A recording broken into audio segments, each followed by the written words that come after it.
Welcome to Bed Crime Stories podcast. I'm your host, T. If you like all things true crime, if you like it delivered in a peaceful, tranquil manner, if you like it clear and concise without drama, then I highly recommend you subscribe. And if you like what you hear, please smash the like button. It's a free way you can help. And now, without further ado, let's dig in. Jay Slater's mother, Debbie Duncan, has spoken to the Sun newspaper, and she revealed that she screamed and cried when she was told that her son had been found dead in the ravine. Debbie described it like this, quote, "We were all sat in a little room, and I just screamed.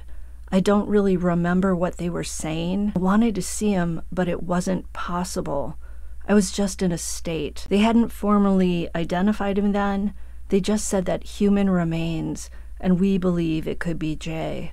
They said they had his bag, his trainers, his shorts, t-shirt. I had to see them to be 100% sure it was him because I couldn't process it and was in denial. We went there and we just got taken into a room, and it was a casket, and I just broke down again and screamed and cried." End quote. Debbie is also saying that she doesn't believe that Jay stole a watch, whether it was an AP or a Rolex. She doesn't believe it, and it sounds like she hasn't seen evidence of that. She also denounced suggestions that Jay had fallen afoul of a drug cartel on Tenerife. She told The Sun, quote, "He would never have been involved in anything like that.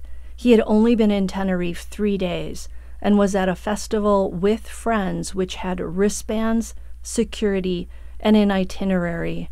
I have no idea where these drug stories have come from, and the stuff about him stealing a watch is nonsense." End quote.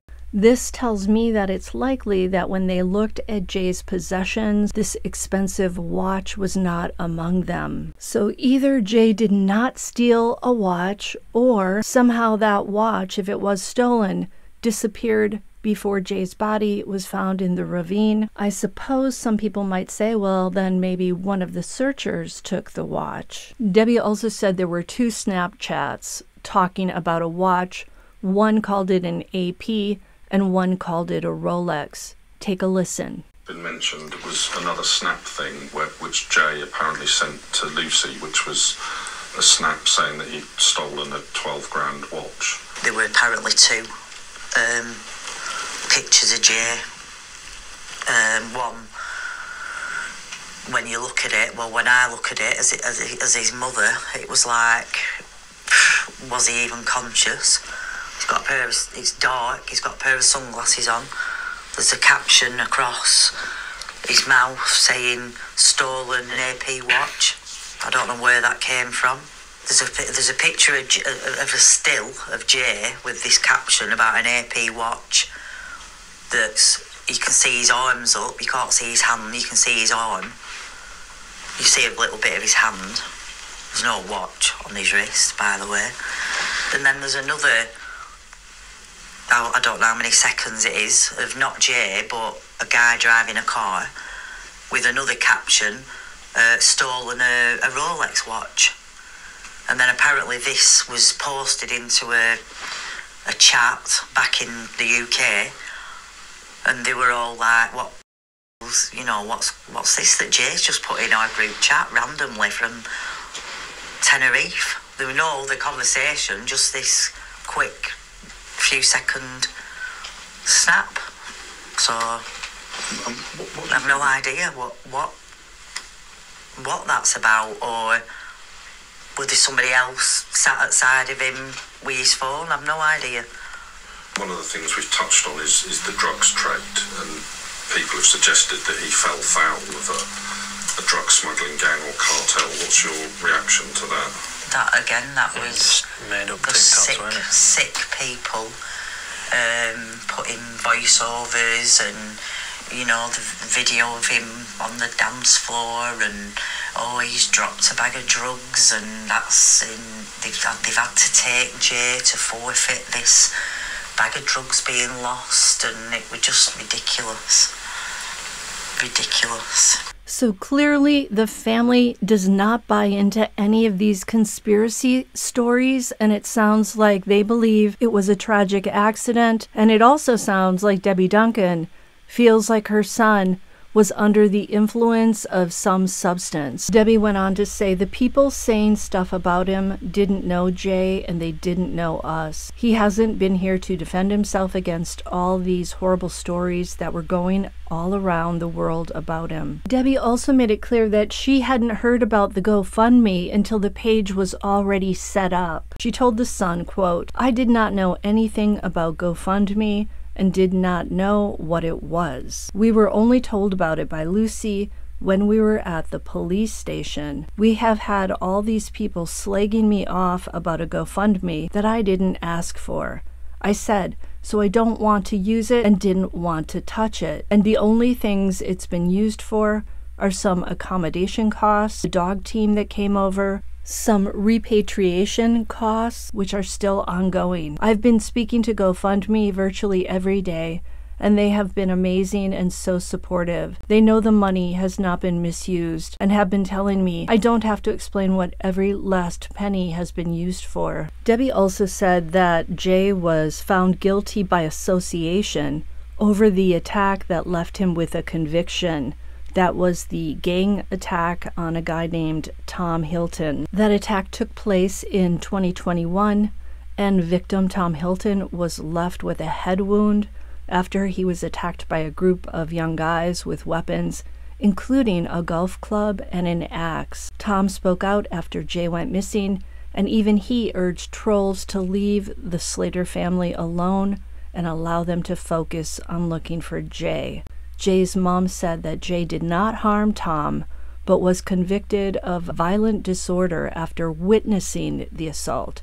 She told The Sun, quote, they used to go up to the woods and into this old paper mill 5 minutes away. This one night there was an incident where there were probably a couple hundred people there. A lad who was older got attacked by what he described as 20 kids. They were appealing for witnesses, and I said to Jay, I think you should go and do a statement. So I took him myself to Blackburn Green Bank Police Station. And he gave his version of events, which was that Tom was already on the ground when he saw it. He was at the back. I didn't think anything of it. But the following April, a letter came through saying that Jay was being charged with a violent disorder. Jay attended the trial, and Tom stood up in court and said that he didn't remember much about it.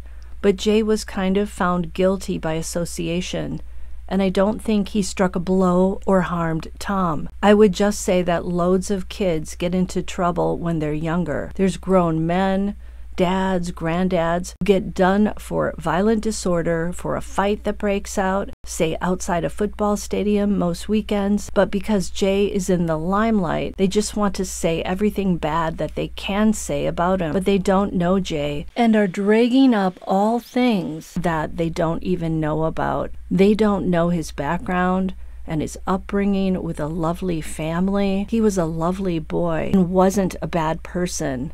I had Snapchat so I could communicate with him.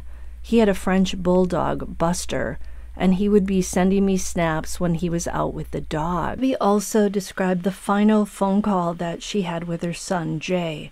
She said she spoke to him on the phone just before his fateful night out in Tenerife. She said that she and Jay had a special bond, and she also explained how she had encouraged Jay to go on his dream holiday. She even paid for his room at the Paloma Beach Apartments in Los Cristianos, where he and friend Bradley Hargreaves planned to stay for 4 days after the NRG festival ended. She said Jay called her from his room hours before he went out on June 16th, which was the night before he vanished. Debbie told The Sun, quote, I'd spoken to him earlier on.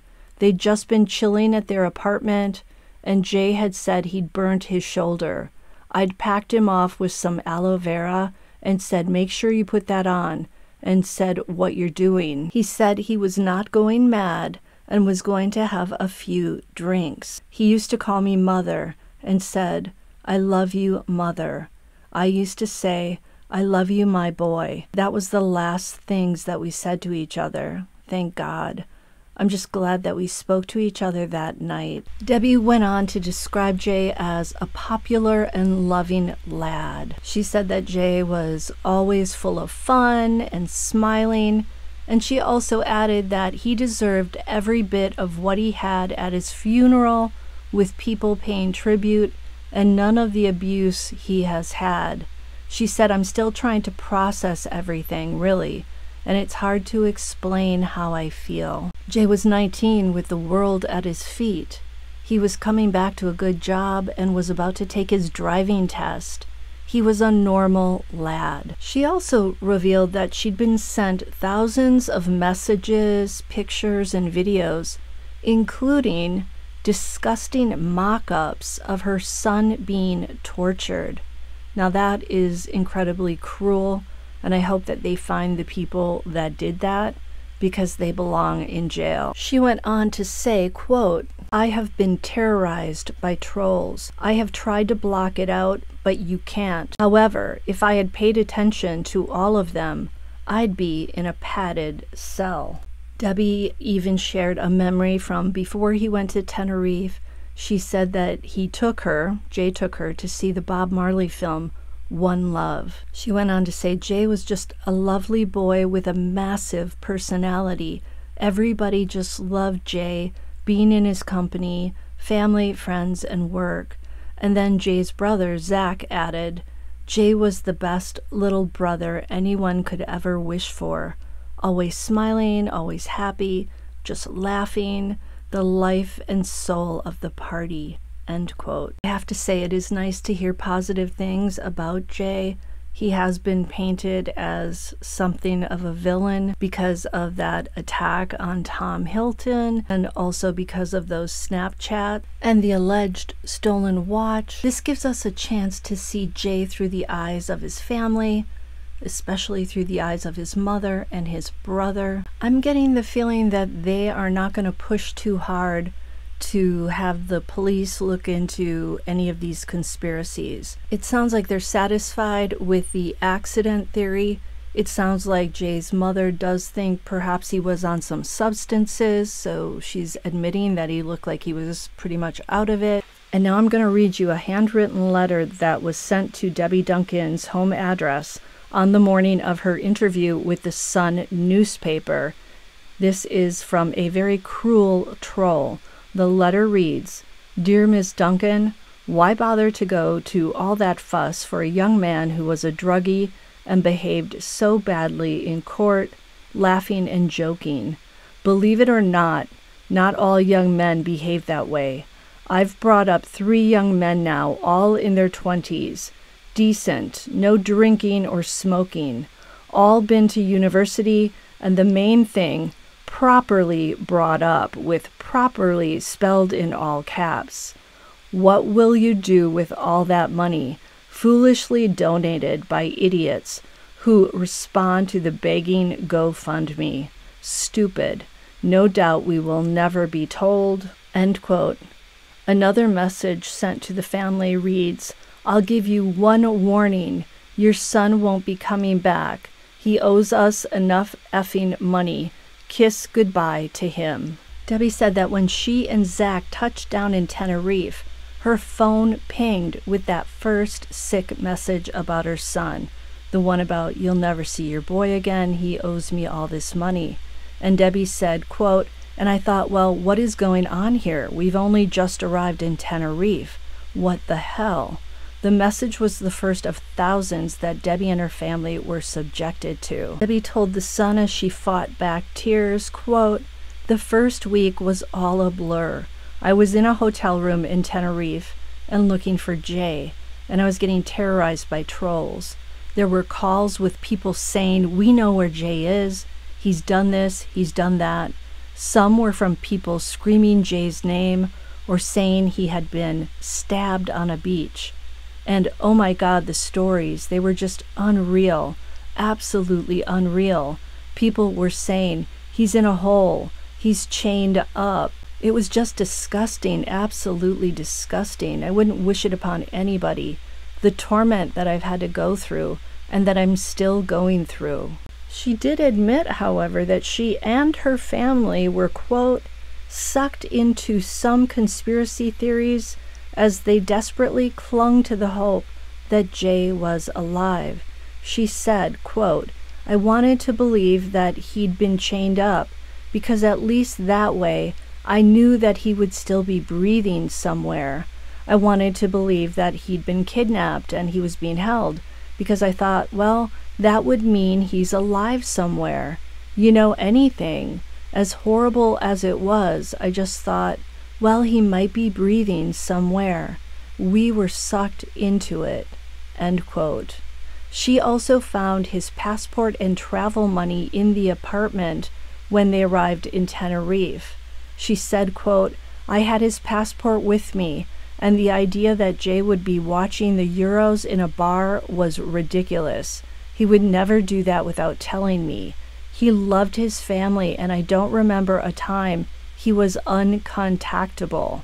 End quote. Now, somebody even took this a step further, according to Debbie. She said there's a video of somebody digging a hole on the beach, and it looks like they've dragged a body into the hole, and people were saying it was Jay. She said, quote, honestly, you just wouldn't believe the stuff that we got sent. I can't even describe the kind of human beings that they are, really. To sit and go through to all that trouble, all that effort, to just rip me apart by trying to say that.